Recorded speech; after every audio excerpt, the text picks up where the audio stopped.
Hey everyone, we're grateful for your support and hope our podcast has been helpful in both your personal and professional journey. We've added new continuing education webinars to our website. And as you renew your license, head over and check out our available courses. We'll be adding even more in the future, so stay tuned. And now, without further ado, let's dive into today's episode. Are you tired of the same old therapy approaches being taught and delivered? Like the current strategies just doesn't resonate with everyone, including the therapists who are delivering the treatments. For many therapists of color, often we are screaming for freedom within the context of how to go about delivering evidence-based treatments. And how might we do that in a space where we must acknowledge our own intersectional identities and interests? Welcome to People of Color in Psychology, the show that explores mental health topics specific to culture, diversity, and communities of color. I am your host, Jack Zen. Today we are joined by Dr. Medina, a licensed psychologist in California specializing in helping adults overcome anxiety disorders such as social anxiety, phobias, and panic disorder, and the co-occurrence of substance use disorders. Additionally, Dr. Medina has had extensive training in PTSD research and treatment. In the area of PTSD, Dr. Medina's unique focus has been on issues that disproportionately impact women, such as sexual assault and the experiences of BIPOC minorities. Dr. Medina provides evidence-based therapies, particularly process-based cognitive behavior therapies, values-based exposure therapies, and ACT as part of her holistic clinical approach, where she provides a safe, encouraging, and identity-affirming space for change to happen on the client's terms, guided by their personal values. And prior to her transitioning to private practice, Dr. Medina was a postdoctoral fellow at the Stanford University School of Medicine, Department of Psychiatry and Behavioral Sciences, and developed a clinical research program focused on yoga and mind-body intervention science.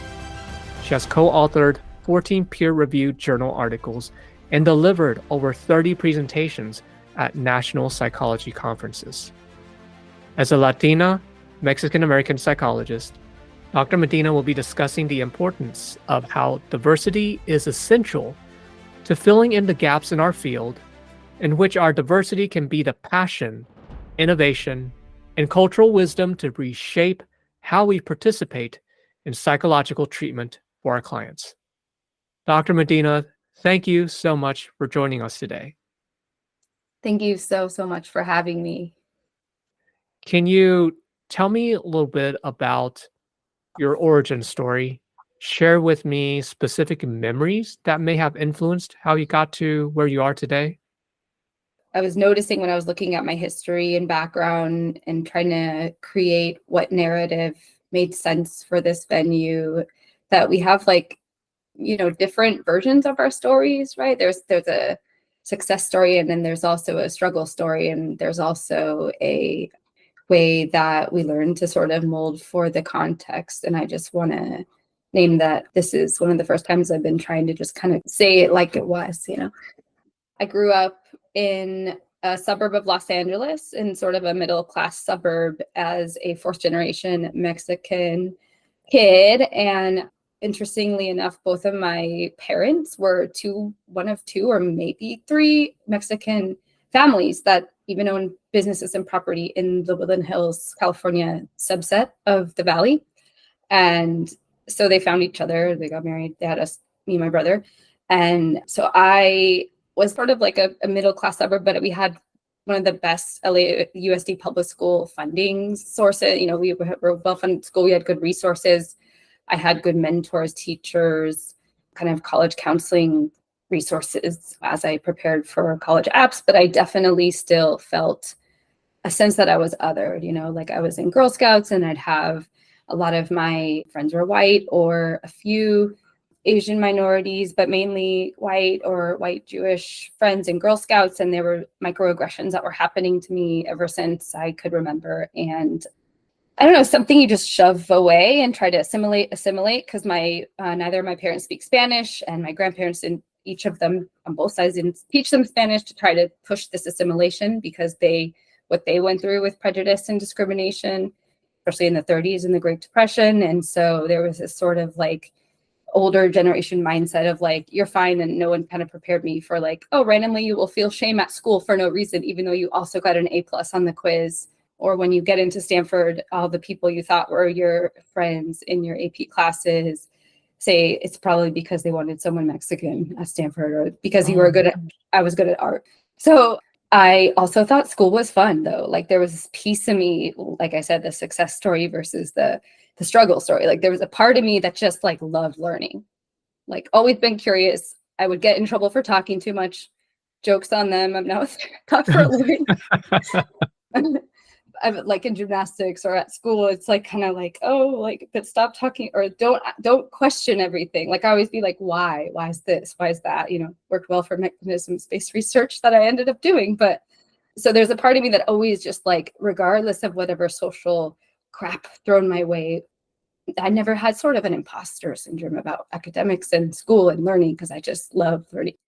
So that's sort of my, I guess, origin story of how I was a strong performer, but also felt very othered, and then had some microaggressive kind of othering from peers that were supposed to be my friends, or supposed to be my colleagues, or supposed to be, and that just kept happening. Moved somewhere from California, which is actually pretty diverse. I did have more diverse interactions. Like in the Valley, San Fernando Valley, it's rich, culturally diverse. Like in the same, neighborhood, there are different cultures, different any ethnic cuisine you want. And so it's not like a super siloed suburb or anything. Pretty metropolitan, dense area. But then going to places like, Stanford undergrad, it felt very much like I didn't fit the stereotype of a Chicana. There was a Chicana center. I didn't quite fit in there. But then I'd never even seen the kind of privilege and legacy scholarship there was. I'd never even known people like that exist, really, the privilege there, and certainly didn't really fit in that box. And so kind of moved through. I always kind of like found friends and found things to do, but never really kind of found my people at Stanford undergrad. And it was kind of that, again, experience of like, I'm measuring up, but why don't I fit in? Like, it's not, something else is going on. And I didn't have a lot of identity, race-based identity exploration, or we weren't really talking about these things at that time. So I didn't really put it together. In the felt sense I did, but I didn't really kind of quite put it together. And then go somewhere like Texas for grad school, and it's very, very, very homogeneous, very white dominated. It is like, I'm different either socioeconomically, but then during the diversity course, they'd ask me like, well, what do you have to say? I'm like, I don't represent. And also I'm not very stereotypical. So there was something of like, well, how did you come out of poverty? I'm like, well, I'm not from it. Like there's this stereotype I was supposed to fit and measure up to, or gratify, some of my. Well, just asking those questions makes you feel othered. Yeah. And like, I'm supposed to kind of have this prepared answer to represent either the stereotype or the success story breaking out of that. So that was more of my time in Texas. And then just a lot of kind of interdepartmental, interlaboratory politics in my research career that won't get into too much, but it was definitely, I was the only minority in my lab. I was the only person with ADHD, as far as I know. I was the only person to kind of have a style of communication that was more assertive and direct. And I just struggled a lot with being scapegoated and being treated like there was something people had to deal with about me. And I also was a powerhouse, published, was the only one in my lab that got a F-31 grant from the NIH to do my dissertation research. And so again, there's this mixed story going on at each chapter. NIH grant at dissertation level? My gosh. Mm-hmm. Of course, there's that success, which is very incongruent with the socialization process that you went through. What's happening? Yeah. You would expect that, hey, if I am performing, that the rest should come. Yeah, totally. And that's what we're sold, I think, in society. Yes. Yeah. Now, I think, part of this platform today too is your message of the importance of how diversity is essential to filling in the gaps of our field. And you really share that because as you were sharing your story, a thought came to me. It's this phrase of the only one that just keeps coming up. And that only one in your environment does speak to diversity, but there are many other only ones. So I'm actually curious about just your message here. Can you share with me, this message of importance of how diversity is essential to our field and bringing the idea of passion and innovation and also your important word, cultural wisdom to reshape our psychological treatment? Yeah, I think there's an empirical story here. The research is showing who we're not serving, who is not even attracted. And I think that's even, if I was still in academia, I would look at who doesn't want us, to be helping as psychology, the field. And obviously it's coming from a Western science perspective, our field, we recognize that, but there's clear data even to suggest this, that people who drop out or people who don't want to access or aren't benefiting as much may contain some of these individual differences. And the statistics look at our individual differences kind of as error, versus we need to start stepping into first addressing our individual differences and then looking at anything else as error.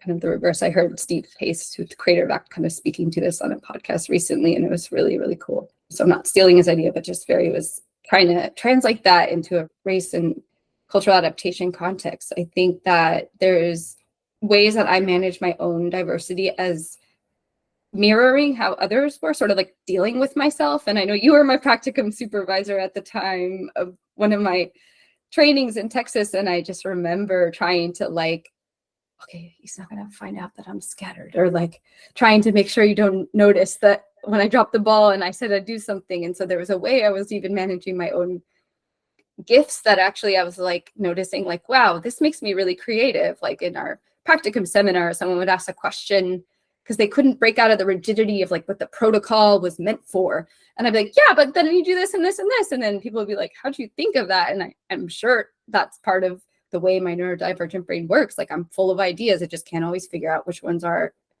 worth saying or worth importance, sift through them. But importance by whose eyes, right?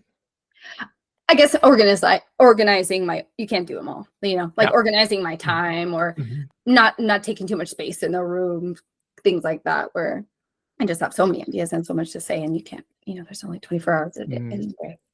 But kind of lost my train of thought, but coming back to my original point, the way I learned to manage it, that would be an example. And then I remember you were one of the first, maybe the first person when I was like, by the way, I have some attention issues and I dropped the ball on an email or something like that. And then you asked me, how can I support you?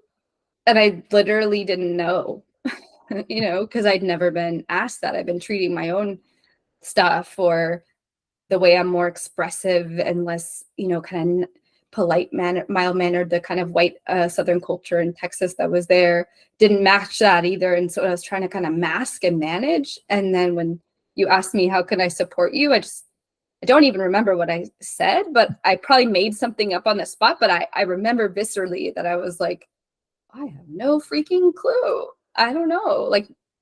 Is this something that can be supported, not sort of a cause for, someone just dealing with it or I'll get in trouble or there's something that is inconvenient, inconveniencing others about it.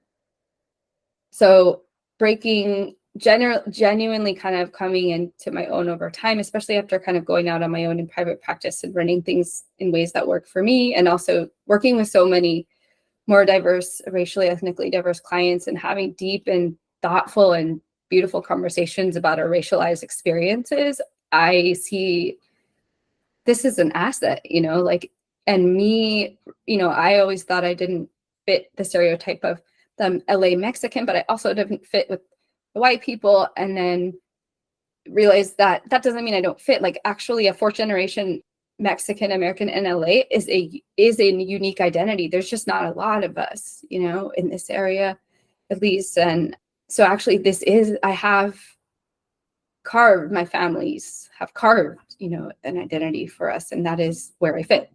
We create is sort of a category.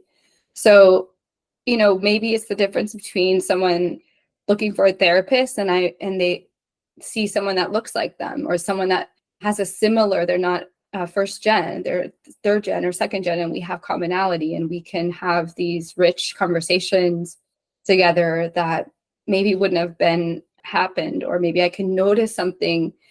I see a lot of perfectionism and anxious kind of people, and for some of my minority clients, this underlying that, like, yeah, you can throw CBT at it, skills, balanced thinking, reframing, but underlying a lot of the perfectionism is a similar story to mine, is like, we've been going at our differences this way, and there's something really tender and kind of spiky under there that needs some time, needs some space, needs some nurturance and Yes. slowness. And the CBT interventions just to be more liberating and free with your time and set the boundaries are just not going to do it. And so I see that many ways our diversity of what we bring to the room with clients, what we bring to the room with the ways we adapt treatments, and then just our personalities and cultures that bleed personality into the work of protocols and techniques is essential. I love the way you're describing this piece where, hey, even fourth generation Latina culture is in itself an experience. I think part of racism is to omit that and say, well, you're either Latinx or you're white, or you've Mhm. assimilated, if you will. As a And success, or either preserve your culture or you assimilate. Yeah, the assimilate. dichotomy. As you're talking about this, I can share with you how it brought up a memory, and that was growing up. There were a series of experiences in which I have internalized racist ideas. I remember as early as middle school telling my parents that as long as I adopted the American way, that things would be okay. The reality was that it didn't serve me well at all, and The just kind of, it's on paper, it seems reasonable, but it's not. And then, yeah, you live it out, and it's like, yeah, it never works. It's not going to work, yeah, and it's not even what's going to be healthy and healing for. yeah, yeah. So it's so powerful that you're doing this type of work. And I love that you've also incorporated your passions, like putting yoga and mind body intervention as part of science, exercise movement, your gymnast identity, or what would I say? Mhm. You're also a gymnast. And so I know you also do a lot of work with chronic pain interventions. And so I think it's great that you really reshaped how you are doing psychotherapy. And I think you have some messages related to that. Yeah, I think it maybe I kind of, without stating, kind of covered some of them, just around the way that my journey showed me that these things were not hindrances. And even if they were hindrances, they're reality. That, that you can't hide reality. You can't take away you wouldn't want to take away your identity, because that's inherently what it is. So it's not workable, first of all, as Mhm. we've named. But I want people to know, students, junior faculty, people starting out, people in a racist environment or psychologically unsafe space, that it's, I get it, how it's easy to be like, maybe this isn't the field for me, or we have too much work to go to make it a equitous society, equitous field, equitous all practices.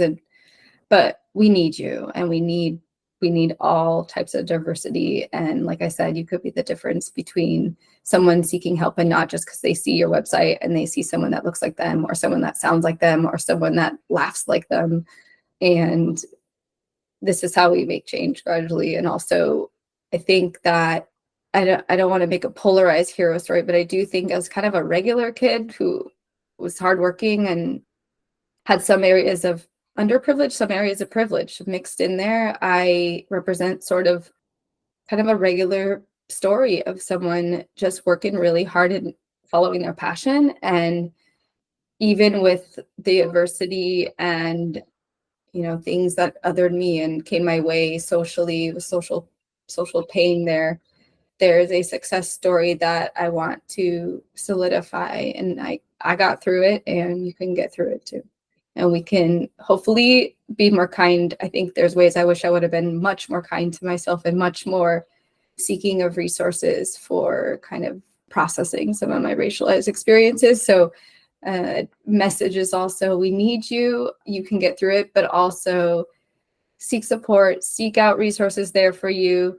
It's not a source of shame to seek out like writing tutors or, disability services for ADHD. I kind of wish I did that sometimes. I didn't. And I think that the shame kind of kept me from seeking out resources. And like we said, going about it like forcing and effort, and forcing isn't really the best way. And it has to be a mix of effort, self-compassion, and resourcefulness. And also, if your colleagues have something you want, whether they're of your identity or different, learn, maybe we can help each other, especially as BIPOC people. I actually do remember how organized you were and how much you were so good at pausing sessions with our veteran clients, and I remember like, wow, he's like, because sometimes the sessions, it's hard to kind of, there's so much to unpack in some stories of our clients. And I just remember you had a very keen way of kind of transitioning. And so things like that, where if we notice something we don't have that BIPOC colleague has, ask them how they manage that. Ask them is that a skill they gain? Is that something they have naturally? And let's just help each other out and give each other the gifts of each of our strengths. Yeah. Yeah. Dr. Medina, thanks for sharing that. Also, thanks for the feedback. And I think as many immigrants as well as, I'm an immigrant, you're not an immigrant, but sort of the immigrant story is that we have to work hard. And also sort of the minoritized, racialized experiences, you're forced to have to work hard, twice as hard because of the inequities. And, kind of being at the margins where you don't have the resources available, or we don't feel like we quite belong. I think it's so important nowadays to seek that support out where we don't feel we're burdening, we have the weight of the world on our shoulders, which is something, you've talked about, as well as, myself having experienced some of that. So in thinking about your up to now today, what does it mean to be a Latina Mexican American psychologist? Yeah. And like I said, to me, it means I think I get to embody incorporating the knowledge and the skills that weren't necessarily designed for me to have and know. From my training, I went through a very traditional academic training and clinical training path and career route in terms of academic science, and especially on the research side, the academic science side. And yet I'm not a very traditional person, or the person that kind of these training programs where it was the more dissertation heavy, publication heavy kind of psychology programs were not meant for kind of people like me to succeed. I had to have little side gigs and jobs, even though we weren't supposed to. But I'm sorry, but if I can't pay my rent or have groceries, then that's what had to happen. And I just think that as a BIPOC psychologist, this is more maybe kind of socioeconomic disparity based, but it means that I get to now, in finishing all those hoops, as all the hoops we had to jump to get PhD, dissertation, licensure, practicums, internships, right? Like after finishing all those hoops, now I get to do what I want. Really, I get to do what I want. I get to see who I want in my clients. I get to say what I want, hopefully not putting my foot in my mouth too much, but I get to joke and laugh in my sessions. I get to have rich and meaningful connections with clients. I get to watch them grow and change and work for myself with flexibility in my schedule. And I think that that's something essential for a lot of BIPOC people, is to want to have that freedom from institutions and flexibility. I'm still under institutions in general in society. Like I have a real formalized business, but it's not as much scheduled out. And it's not so much that I have a supervisor that I report to that's not from my background anymore. And I think I just have lived out the vision that I want and built the life I want which is an embodiment of BIPOC freedom, BIPOC growth. And I think that it also means that in my work with a lot of busy professionals, I work with a lot of people in tech from the Bay Area, a lot of kind of people that are also kind of high achieving and hard on themselves. And I get to sort of, with the BIPOC clients, take a little bit of more risks and explore into them the history of their racialized experience that contributes to how they, like I name a lot of perfectionism in how they go about their job, or hyper independence, like we were just talking about. And there's some rich race-based stress and trauma conversations that we get to touch on that are underlying some of these surface level concerns that people put in the intake for therapy of like, I want to work on my mood or anxiety or stress. I want to work on my perfectionism, but not with every BIPOC client. That's not what the pain point they're coming with, but and a lot of them, me representing my own, BIPOC identity and being clear about who I am and transparent. We're not a blank slate. Or I heard another guest on your podcast talk about the obvious, like we're not blank slates, and we're moving towards a more relational and identity transparent way of being with the client in the room. And I'm really happy to be excited and amped to kind of be a part of that. And being in my own private practice, I can show who I am and not have it harm clients, not have it complicate the dynamic. It actually enriches and is a vehicle towards collective healing. So that's kind of what I would say. And then I think that now that I've launched expanding my practice, I want to offer more non-clinical services. I'm trying to create more courses, digital downloads, handouts, resources that will be available to the public, because I know that it's hard to access therapy, or not everyone wants to. And so I'm, like I said, I'm really passionate still about science, and I want to represent that science doesn't have to be harmful and reductionistic and sterile and cold and all those things that it was kind of just associated with, and is in some ways. But we can make science attractive, science-based ways of self-assessing and governing our own change strategies or our own healing. We can use the good of science and the good of in our hearts to kind of combine forces. And I hope my products are going to be, very made with a lot of heart and integrity to the models that we know are effective for helping people achieve change in their biopsychosocial, psychospiritual worlds. So stay tuned for those. So I get to do a lot of stuff, and I think that's where I'm headed now, is sort of branching out into like offering things that can be outside the clinical space.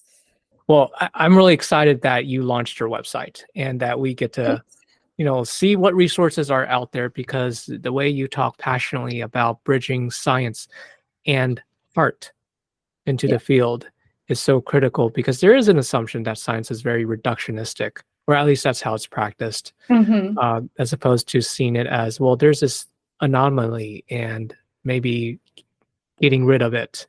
Why don't we study it and see what it can offer? Yeah. And look at each person as its own humongous big data set. Like there's inside of our moment to moment, there's big data sets inside of each level of our experience, right? Our day to day, week to week, moment to moment, are what we're thinking versus what we're feeling. So there's so much rich data in each human that we can see ourselves, study ourselves, and also as flowing beings that change moment to moment. Yeah. So Dr. Medina, you shared with us some of the challenges early on. I don't know if there's anything else you want to add relating to, in your career as a person of color, what were challenges that you faced and overcame that you would be willing to share? There was just not a lot, in my postdoc at least, not a lot of support for women researchers. And I was a T32 at NIMH, which is a NIH-funded grant to be a postdoc for 2 years, along with some MDs and PhDs and MD PhDs. And we all had to present our research proposals. We were going to write a K award, which is a career development starter. I wrote my K, got very little feedback, got very, very little excitement for my topic, even though I was recruited to be there at Stanford for that topic. it was very disillusioning, and I'm sure it's all the combinations of there's implicit racism in the way that who got favored, whose research got attention, whose research also got taken seriously, and it was pretty demoralizing. Yeah, I mean, there's papers out on this. Yeah, right. That's the irony of it. Yeah, there are papers out on this, okay, Yeah. specific subject matter. So with that, Dr. Medina, how do we support you? How do you support me? Maybe I just launched my new website and center. It is an expansion from my kind of solo baby private practice that is, like I said, going to have just a little bit more expansion clinically. Maybe I'll launch a group soon or so, but also mainly in those products, courses, and digital downloads so that people can, I hope that little conversations around the kitchen table can be about psychology can become normal. That's the nerd I am. But check it out. It's at www.theprocessofchange.com. Someone else took the domain process of change by itself. So it's theprocessofchange.com. And you can see links to becoming a potential patient in my psychotherapy practice. And you can also look out for all those products and fun handouts that I mentioned. And I may also be taking a student intern. I had one who finished up, but I have a kind of a part-time internship for a student who wants to get to know kind of the ropes of just how a private practice runs and what happens. Not so much like an associate right now, not seeing patients or patient sessions, but sort of like the more aspects of helping me with some of my outreach and content creation, but also mentorship. It's a mentorship kind of I will give my mentorship, which I usually charge consultation fees for an exchange for something comparable for a few hours of work and helping me make this process of change thing happen. So that's kind of on the docket. I forgot to say something that's not as BIPOC related, but I think it's intersectionality related more. So breaking stereotypes and norms too. I always been into like punk rock music and metal music and kind of grunge music. And so I've always kind of felt that I'm always like in this box, but then like a part of me isn't, like it's not as common for like a Mexican girl to be listening to this punk rock music with all the white boys, but I am in LA now, and I'm also trying to kind of build an intersectionality niche where it's not just about your identity characteristics, but your interests and your passions. And so I want to look to help. I've started to help more artists and musicians and performers being in LA. So I want to expand that more because that is absolutely an underserved and ignored group in our interventions. There's so many musician overdoses, especially in my areas that I cover, anxiety and mood and addictions. How many of our great legends have overdosed or died early deaths? Like almost, all of them. And so I know that that's a need. I know that that's a niche I am passionate about supporting, whether BIPOC or not, but the fact that I'm BIPOC and I'm a big music fan and passionate about art. I did also an undergrad art major at Stanford, I mentioned that. So I've always been multifaceted. And so I really want to support multifaceted people too, and including kind of those brooding musicians and dreaming artists that I would love to have in my therapy room. All right. Well, thank you very much. Thank you for the work that you're doing. Dr. Medina, any final thoughts? No, thank you so much for having me. This has been a really fun and great experience to chat with you. All right. You take care. Thanks. A huge thank you to our listeners. If you like what you've heard, please share and subscribe to our podcast, People of Color in Psychology. Other ways to support us include registering for continuing education courses or making a one-time donation on the Multicultural Counseling Institute's website. We value your input and appreciate your continued support. You can send us an email, a message on LinkedIn, or send a voice message on our website. Until next time, I am your host, Jack Sun.